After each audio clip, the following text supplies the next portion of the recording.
Hello, and welcome to our DM deep dive at D&D in a Castle. Very excited today. My name is Tara, and I am the co-founder of D&D in a Castle, and I am here to announce a new DM for our spring round of D&D in a Castle coming up this spring 2025 at Lumley Castle, UK. And I'm going to introduce you to our latest announced Dungeon Master, who is returning to the castle for the first time in 2 years, none other than the great Dice Cream Sandwich. So please welcome. Woo! Fireworks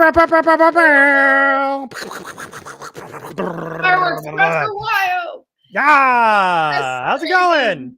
Hello, hello. Do I just call you Dice Cream? Is that like what people call you when they talk to you? Okay, sometimes, yeah. You can call me Dice Cream. You can call me Dice. You can call me Kevin. That's my human real name. It's not as fun or flavorful, but yeah, it works. You can call me KP. Some people say that. My full name Kevin Parr. Whatever floats your boat, I'm fine with. Excellent. Well, welcome to our Dungeon Master Deep Dive for D&D in a Castle.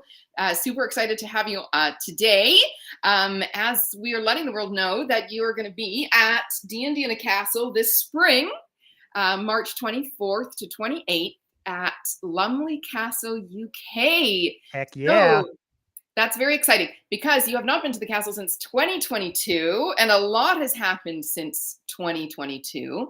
So tell us what you're excited about coming to D&D in a Castle. Oh boy, on the spot. Well, I'm excited because, like you said, it has been 2 years since I have been to that lovely, lovely place. It was such an amazing experience. The first time I went, it was kind of right at the cusp of a lot of big things happening in my own personal life. That was the year I got to go and perform on a Gen Con for the first time with a bunch of lovely creators in the D&D TikTok space. I think it was the first time D&D TikTok was represented at the castle at all, which was also very exciting. And I got to bring a few other creators with me to the castle, which is Quincy's Tavern, Shay's Aiden, and a bunch of other lovely people. And Jackie Chan. Yeah, exactly. And not Jackie Chan, the other Jackie Chan. Yes, Jackie Elena Chan, Shane Wally was there too. I forget. It's been so long. But yeah, no, it was awesome. And I'm very excited to return to be able to host that very amazing personal experience for a whole new group of adventurers and players. It's so wonderful to share in that experience with everyone that comes to the castle. And it's so exciting to meet who else could be the other guest DMs at the castle and get to hang out with them for a weekend and say hi, and maybe say hi to some people that I met last time. Who knows? I know a lot of players and guests return like every year to the castle as well. So very excited to return. I've looked longingly from afar every year as you see the new announcements and the other DMs that get to experience that for the first time. Some friends that have been many times before. Yeah, excited to run a whole new adventure that I'm slowly plotting as all of this came together pretty quickly recently. So I have concepts, I have ideas. I just need to fill in the details a little bit more. But yeah, very excited. Very cool. So what did you run last time that you were at the castle? What was your game? So last time I ran it was an original story. It was a homebrewed story that I believe, how many parts was it? I think we did 2 sessions a day, correct? Yeah. That's refresh my memory. So it would have been full days. Yeah, so it would have been 3 days, right? 2, 4, 6. Yeah. So it was a 6-part campaign. That was a homebrewed story. It was one of the campaigns that I created to. It was a part of it was part of my Beyond the Realms stream that I was doing at the time. It was a section of that story that I had now condensed and tweaked and made for event games to share with players. And it was this huge, larger than life story that first it was just a simple heist where you and a party had to put on disguises and enter this fancy ball to steal some artifacts that you were hired to do. You were supposed to steal some items from this gentleman named Balthazar Kern, who was essentially Gilderoy Lockhart, who was this fake adventurer who had a lot of money and like knew how to do some stuff, but like was celebrating his like 100th novel about his exploits, and was hosting this grand party where celebrities and debutantes and all these people were going to be there.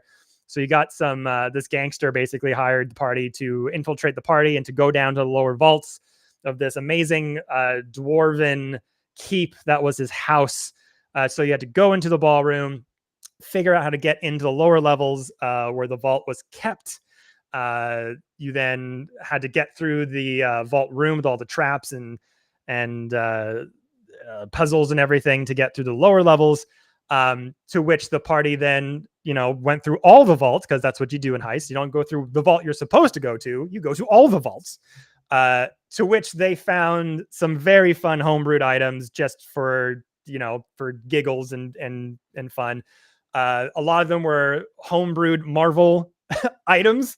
So one of them was like Ant-Man's helmet that lets you shrink to like tiny size but keep incredible strength. One of them was Thor's hammer. One of them was an Iron Man suit. One of them on and Cap's shield. Green serum that turned you into the Hulk. Fun stuff. To which they, and I don't know how much you want me to explain this because I'll just talk forever. Go into the main vault, which was this onyx cube that was the object in question that the person wanted them to get. They touched the cube. Crazy things happened when they did it, and this massive gelatinous cube formed around it. Not your normal gelatinous cube, but another homebrewed monster that was a ginormous gelatinous cube, and like 3 times the size, 3 times the stats. That was the first kind of mini boss battle, and the cube would slowly move out of the room with the black onyx cube inside of it, and it was clearly trying to escape. Right. And then I think in that battle they were victorious, and Quincy, I believe, took the black onyx thing and just smashed it. It was just like, this thing shouldn't be around. Some evil guy wants it, smashed it, and let like some evil thing out of it. That like Ghostbusters went like just went up to the party upstairs, and he went, oh no. And that was session 1. And so from there, the adventure, became that the person that hired them was this evil devil demon from like one of the layers of Avernus. They released this incredible evil spirit that took over the ball upstairs. And we used actually Christian, who's one of the players. I intricately weaved his backstory because he came up with this beautiful, romantic, loving story of like wanting the hand of this person that he loved so much, and then chickened out when he got the first date, and then hadn't talked to her in years. And so I put her in that ball. So when they first got to the ball, it was like looking at people that they might recognize, and I was like, oh yeah, and there's that girl that you like stood up on your first date. So there was like so many levels that wound up happening. And then when the spirit got released, it like mind controlled everyone at the ball, that then turned on the party, and one of them was the girlfriend. And so they had to escape, and like all heck broke loose. And then I think Odin from Asgard beamed them up to Asgard to be like, you released an ancient evil that we've been like safeguarding forever, and like became a realm hopping, like you got to save the entire multiverse. And it was just epic. It was one of those things that just like went from 0 to 100 real quick, and included like that campaign is like my love letter to like what I love to play in D&D in like a short time frame. It's like putting the entire energy and hopes and dreams and drama and comedy and love and loss into that you get from a campaign that was kind of engineered to go through 6 sessions. So it sounds like I heard you say a few of the things that you love that you've mentioned in your description there. I hear puzzles and traps. I hear, pop culture. I know you're a big pop culture guy, and epic worlds, and a vast arena for the adventure. What would you say you were able to do in that campaign that you wouldn't be able to do in other formats, like that you were able to achieve in that format of having 3 solid days in a row with all the players there, in that setting, in that kind of focus? What were you able to do in your game that you would not necessarily been able to do in another format? Well, definitely there's like everyone's just so like geared in Like everyone is very much locked in, like they traveled far and wide to have a very deep, meaningful game of Dungeons and Dragons. So being able to have that 6 session time frame of 4 hours each, you're able to tell a fully detailed and complete story, and you don't feel rushed to finish it, like in a one shot or even in a 3 shot.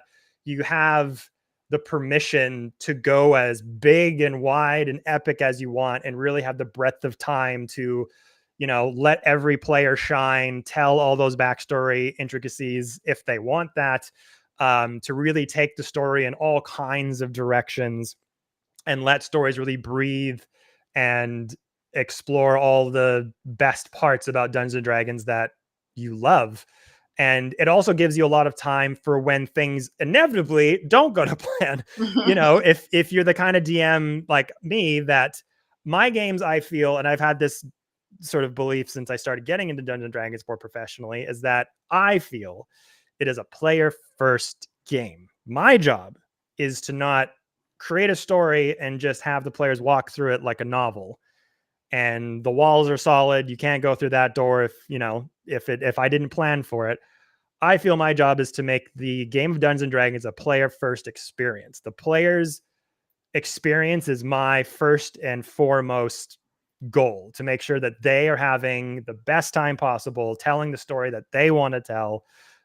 Because we all put so much time and effort into creating characters and these backstories. And in this case, taking the time to save all this money, to go on a trip, to go halfway on the road for some people, to stay in this castle. And I want to make sure that that experience is worth their time, their hard-earned money, and all the planning they did for that. So being able to be in this kind of environment where every player is at that same level of like foaming at the mouth, like wanting to have that kind of deeper experience, allows me to really develop a story knowing that there's players going into this that are going to hang on to every word and go on that ride with me. And it's fantastic. Like there's nothing else like it.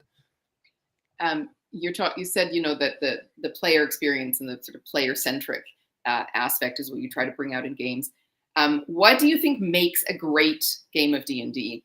What do you think is your definition of the ultimate D&D game? Like, what are the components, or what's the outcome that lets you know this was the ultimate? In your opinion.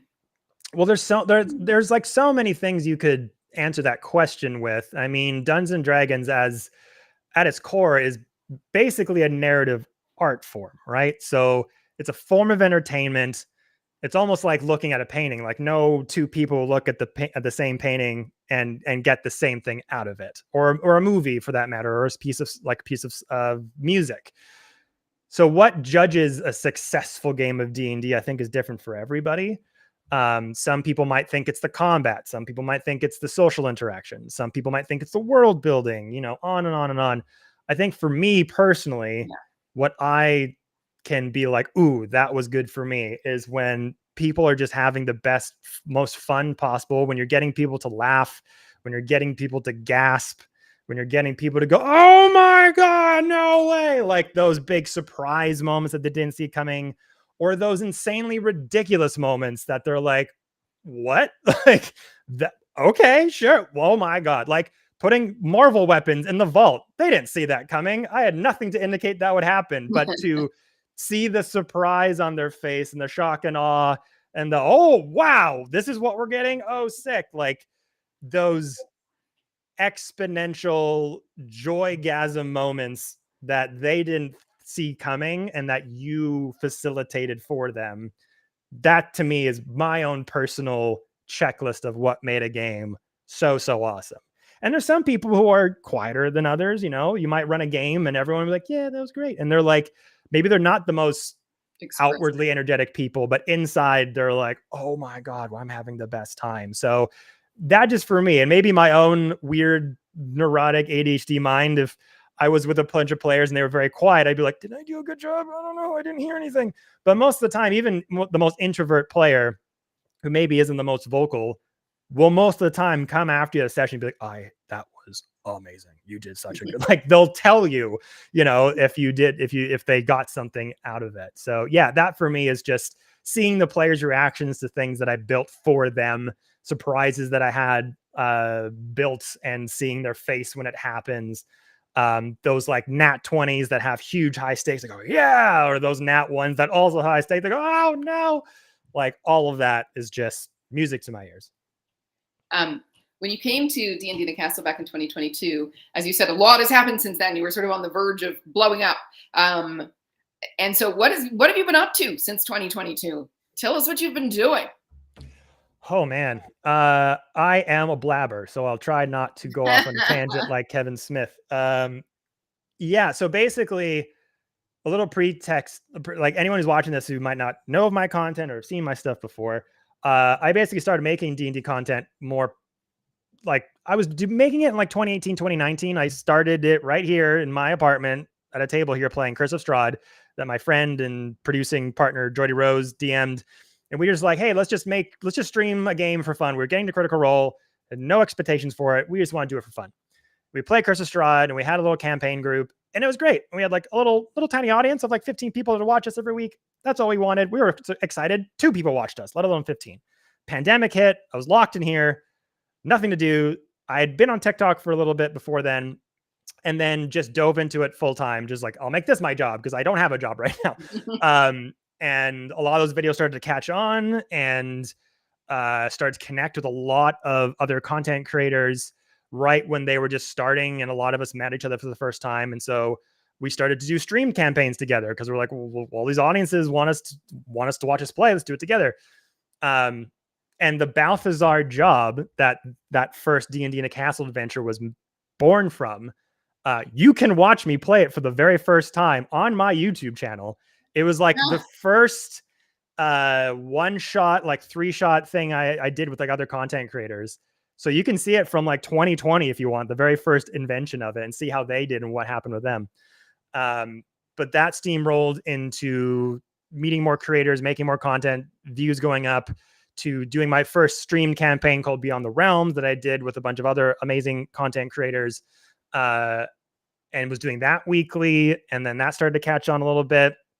And that coming out of the pandemic was when I was like, you know what, let's see if we can get to Gen Con. I've never been to Gen Con. I've heard lots about it. I heard through the grapevine that coming out of the pandemic, it was the first time coming back, and they were having trouble getting performers to come because obviously it was very soon. A lot of people didn't feel comfortable, but I was like, I'll just give it a whirl. So I went on my socials and I basically pitched a camera. I was like, hi, Gen Con, I'm Dice Cream. I make D&D content. I've done these shows. I do these videos. Maybe I could do a show for you if you like that. And I told my followers, I'm like, comment, you tag Gen Con in the comments. So they see this, and me thinking it was a long shot and it would take a long time to even get an answer. Within 5 minutes, they replied in the comment thread and be like, we're going to email you right now. I was like, oh geez. So they're like, what do you want to do? And me being I'm just going to pitch a bunch of stuff and maybe they'll pick one. I pitched 3 games, one of a live stream of my Beyond the Realms game, and then 2 other one-shots with like 6 creators each. I was like, they'll got to pick one of those. They got back and were like, we'll do all 3. And I went, oh, great. And oh no, because this is also my first time being in front of an audience since the pandemic, and Gen Con hosts 80,000 people. So I had a mini freak out and I was like, okay, let's figure this out. And then that's when I did my little campaign, content teaser of like, here's all the games I'm doing Gen Con. And Gen Con retweeted that. And that's when you guys found me. And that's when you reached out and you're like, hey, we have never heard of D&D TikTok or of you, but you're on Gen Con. So who the hell are you? And it was like, also I'm from Vancouver and yeah, Cam's from Vancouver. And there was a bit of connection there. And yeah, and we were like, do you want to come to Castle? And I was like, heck yes, I do. Because D&D TikTok was also this, like, for all intents and purposes, brand new D&D community online that had never existed before 2020, like ever. So being at the forefront of that and being kind of an unofficial like spokesperson for some people and their kind of gateway to that community, being like, what is this community? Where, like, I have no idea. That was so, like, I was so grateful for that. And it was so awesome to be able to introduce a bunch of people to that world. A lot of established D&D and TTRPG businesses that just weren't familiar with it because they're more familiar with Instagram or Twitter at the time. So, and I love like connecting people. I love showing people like this amazing community that was growing and other creators, and not to be like, don't just focus on me. Like, look at all these other people that are also doing other stuff, like share the wealth. Like there's so many awesome creators doing awesome stuff. So being able to come to the castle and then also getting to bring, like we said earlier, other creators like Quincy and Aiden and Jackie was so cool and so awesome. Just to be like, I was in my living room filming dinky little TikToks like 6 months ago. Now I'm in a castle in England hosting games for people. And that was also my first time like being invited overseas to host a game and to like do a live event like that, to which I've done many since then. So that was kind of the backstory to getting involved with the castle. And since then, we did the Gen Con event. I've gone on to, the channels just kept growing, videos kept growing. I think we did a statistic review in 2023. And I think between the videos on my channel and doing sponsored content and producing some content for other brands, I think I produced like 45 million views in 2023 alone, which is an insane number that doesn't make sense to me. And have gone on to do events for San Diego Comic-Con, which was a dream come true last year. And you might want to keep your eyes on social soon for another cool announcement. And have gone on to do Fantasy Ball events with Eudandria events. We did some D&D for their guests as well. Oh man, what else? Oh, I partnered with Quest Coast Studios last year, which is a YouTube studio here in Vancouver, BC. They have an awesome TTRPG brand called Quest Keep. And I was kind of brought on last year as their like brand ambassador and main content creator, where I got to produce my very own studio actual plays, like top tier quality, like Critical Role level production actual plays, which was also a dream come true. We did a Dragonlance game that was 4 sessions that had Louis Carrazzo, Michelle Bradley, Quincy's Tavern, Tank Tolman, which was his first D&D game and D&D stream. Then the second one after that was a Pathfinder undead themed game called Bloodlords, which was also hilarious and insane. We did a Candela Obscura game after that, and also helped them grow their channels and collaborate on a lot of content with them. So that was also a crazy experience and loved it. To now I'm doing Dice Cream full time this year, just making content, going to events, doing, sponsored content for other brands still. And being that, almost like just a professional nerd, just a professional member of the community that loves celebrating D&D content, loves celebrating the D&D community, loves to let people know about cool products that are out there regarding TTRPGs, whether it's an established brand like Wizards of the Coast, San Diego Comic-Con, or more independent creators who make stuff on Etsy and just have really cool products that they just have a hard time getting it out there. Like, yeah, all around, it's kind of what it is. Is everyone still here? I feel like I talked to you. So it's okay. Well, there's lots to know. So for your upcoming appearance at D&D in a Castle, I know that we're still putting the final touches on deciding what that campaign is going to look like. So I don't know if we want to spoiler anything just yet, but certainly you're going to be at D&D in the Castle March 24th to 28th, which it says on the screen right now. And so you'll be running a 24 plus hour campaign over the 4 days of the event, which people can come and game at your table with up to 5 other players, so 6 players at a table with Dice Cream as your very own dungeon master for a 4-day retreat in a castle, all inclusive, meals, accommodation, all secluded from the world. So what I want to know, and I want you to share with people who might be watching, is what can they expect from your game? This year's game. Or next year's game. Next year's game, the game in 2025 in the spring. What can they expect from me? I mean, I know without the details of the campaign necessarily, although feel free to share what you want to share. Yeah, we got broad strokes. Or what are the things that they can expect from a Dice Cream Sandwich game over? So yeah, I'll start with what I'm thinking to do for the game, and then we'll go into the game style. So last year was a homebrewed game that was insane, epic, crazy realm hopping, world ending stuff. Especially for events like this, when everyone's coming from all over the world. I love making big, high stakes games that includes everything you love in a D&D campaign. The drama, the comedy, homebrewed items, twists, turns, epic, big. That's the kind of games I like to run for these events. If anyone's seen the show Final Space or Adventure Time, it's kind of like that mashed together is very much my narrative style, where like you'll be laughing 1 second and then crying the next, is kind of what I like to participate in. But for 2025, I wanted to give a new love letter. If the last campaign at D&D Castle was a love letter to what I personally love in D&D campaigns, this time around is a love letter to D&D itself. The lore, the years, especially with this being the 50th anniversary this year, that's been on my mind a lot. So I wanted to run a Dragonlance game. Yes, I wanted to provide an experience for D&D fans who love lore, who love the history of D&D.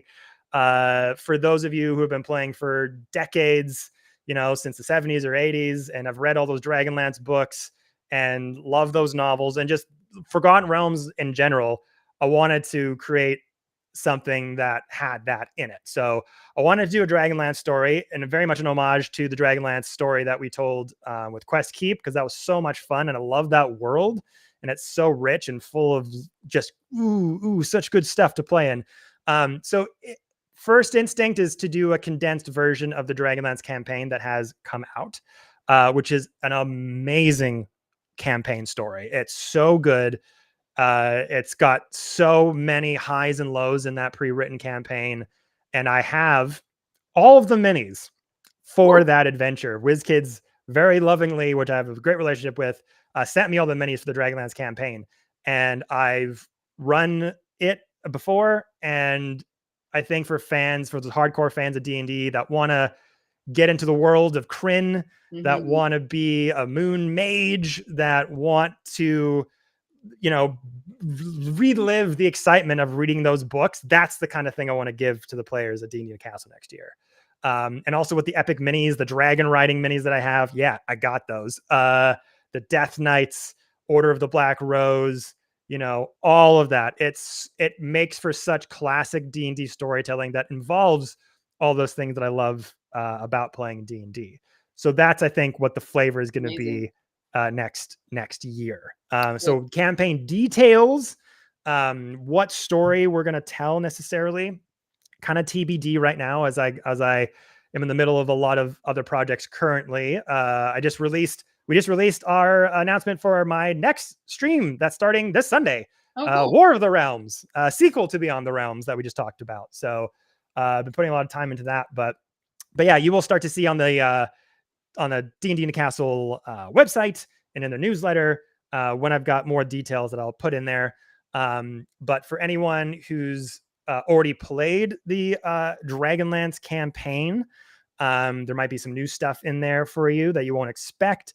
And for those who have been really wanting to, and this is also a great opportunity that we talked about earlier about D&D in the Castle, the ability to take like entire campaign books that take like a year or two to do, that most people never have the time to do. I love taking that experience and condensing it into for this experience, so that you get like the best moments of that campaign, like amalgamated into the 6-session format. So it's like, you'll feel like you played an entire campaign the entire weekend. And I think that's what I want to try to create and give to you, the D&D in the Castle guests.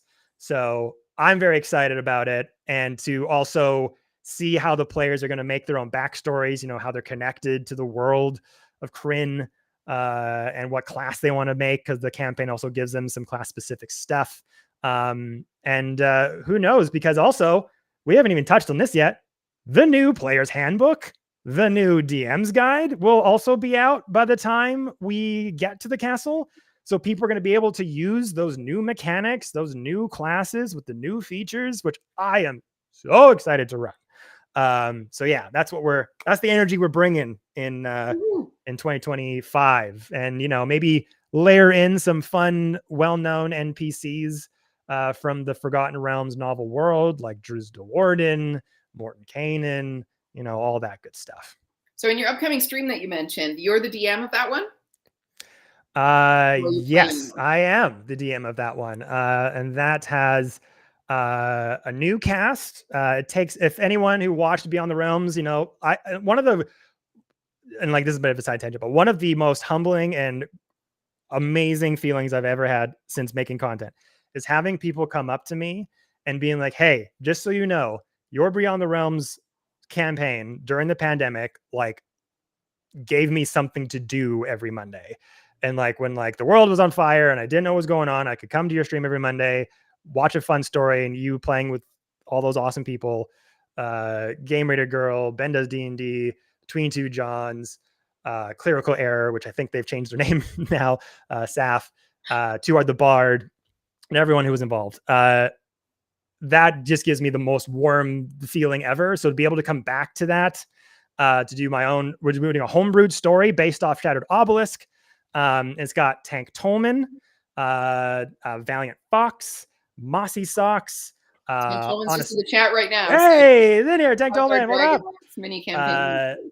Anastasia Rowland, Chelsea Bites is our main cast, and we're also going to be having a lot of guest players come through from the community. The first arc has Alec the Bard in it.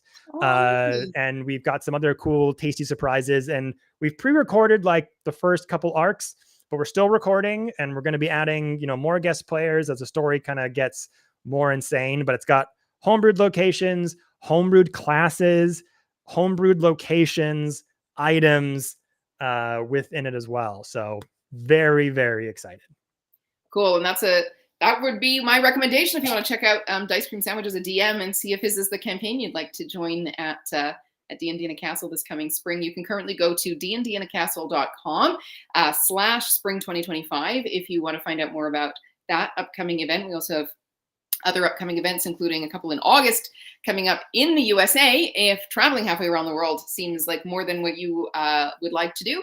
But you have your choice now. So yes, it is great to have you coming back to the castle, Dice Cream. We're so excited, and I know it's going to be an awesome game that you're gonna offer to our guests, to your players when we get there. So if you come to dndinacastle.com, there is a chat feature on there. You can ask any questions that you like, including if you have questions about Kevin's campaign.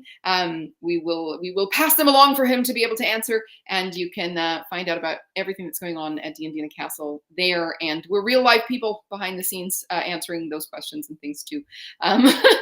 Real life people, not bots. Real life humans, actual humans, amazing. And we'll even call you if you want, and talk to you about D&D in a Castle, and tell you everything you want to know, and make you feel very much like you want to come to D&D in a Castle, because it is the adventure of a lifetime. Truly, so much fun, so much good peoples. So much good peoples at D&D. Yeah, great events, lovely community building, and there's people that I've seen that have been going for years. Every year they go. Like it's a returning. It's some people plan their entire year's vacation to go to this thing, and to have, especially if you're somebody who has been in games and like you're playing in a game, but like there's maybe a level of commitment or a level of role play or investment that maybe you're just feeling your fellow players just aren't giving you, which is like, it's fine. But you're like, I just want to play a game where everyone's at my level. This is the event where that happens. Everyone who comes here is just locked in for those 3 to 4 days. And some people go to the castle and are like, I've never played. Like that was the height of my D&D playing experience, was coming to the castle, because you just have everyone that's just so locked into all participating and giving everyone, DM included and players, the best possible D&D experience you could ever have. So excited to be a part of that process. I would say even new players, in terms of being at the level. Yeah. It's not the level of experience or so-called skill, if there's a skill. Playing D&D is for fun. It's not about skill showing off. But really, it's about the level of excitement, the level of commitment and passion and enthusiasm, more so than the level of experience or ability. So definitely. It's just a place where you want to have as much fun as everyone else wants to have, and everyone's just there to have the ultimate fun. So Yeah, the rules and the skill checks and the mechanics are over there. Ice Cream will take care of that for you. Ice Cream will explain all the rules. He will worry about the rules. You just everyone, yeah, that's my job. I'll worry about the rules, but every time I bring in new players to D&D, or work like playing with new creators who've never touched the game before, the first thing I tell them is just like the mechanics, the rule, don't worry about it. Like, we'll get there. You'll learn by doing. The only thing you got to focus on is just the storytelling and having fun, and just, you've been attracted to this game and this experience because I feel everyone who does has some sense of storytelling within them. They're either a fan of storytelling from media, movies, television, anime, or they themselves are some kind of storyteller or entertainer. Maybe they're doing well in theater class, or they're a class clown, or they just like being the center of attention. There's nothing wrong with that. I certainly do. And they use this game as a vehicle just to express themselves and to be a part of a joint experience. And nobody has to be an experience in the rules of D&D to partake in that experience. If you just come with good vibes and just want to have fun telling a really cool story that you'll remember for all time, that's all you really need to come into the castle with. Is just come with an open heart, open mind, have fun, and it'll be an experience you'll never forget. Amazing. Awesome. Well, it's great to chat with you today, Kevin. And we look forward to seeing you at the castle. And as I said, anybody has any questions, send them our way. Come and find us. We're here. We're friendly. We love to chat about D&D in the castle. Heck yeah. We're going to send you off with a little closing video, and we'll see you all at the castle. Yeah, see you next year, everybody. I'm back.